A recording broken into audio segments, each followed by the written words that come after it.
Vivre à tout prix. Il y a quelque temps, je me suis laissé conter l'histoire d'un homme. Cet homme vit quelque part, plus près de chez nous que nous ne le pensons. Engagé au service de l'État depuis 30 ans, il subvient tant bien que mal aux besoins de sa nombreuse famille avec son maigre salaire de fonctionnaire. Pour sortir de la location, il a contracté quelques crédits qu'il remboursera pendant 20 ans, avec lesquels il réussit à construire une maison où abriter les siens. Sans rien attendre de plus, il laisse la vie suivre tranquillement son cours. Et puis un matin, vient le décret annonçant son départ à la retraite. Il n'a pas fini de rembourser son crédit.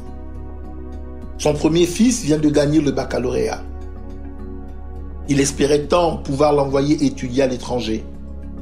Seulement, sans bourse de l'État, cela risque d'être compliqué. Ses 5 autres enfants sont aussi dans des collèges et des lycées privés. Pas trop le choix, compte tenu de l'état de délabrement du système scolaire public. Assis à sa terrasse, l'homme est plongé dans ses pensées. Comment vais-je faire pour assumer toutes mes charges et vivre ? Se demande-t-il. Maintenant qu'il est retraité, il ne perçoit plus de salaire.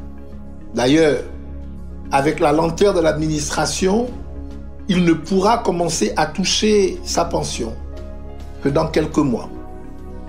Entre-temps, il va devoir continuer à vivre et s'amaisonner avec lui.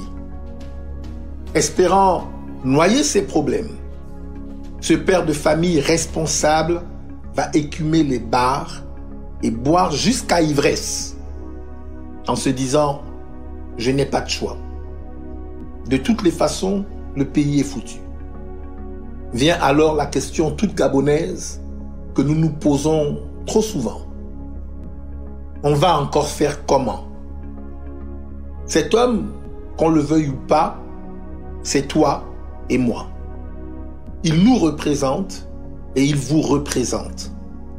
Il vit dans nos quartiers, dans nos maisons, dans nos familles.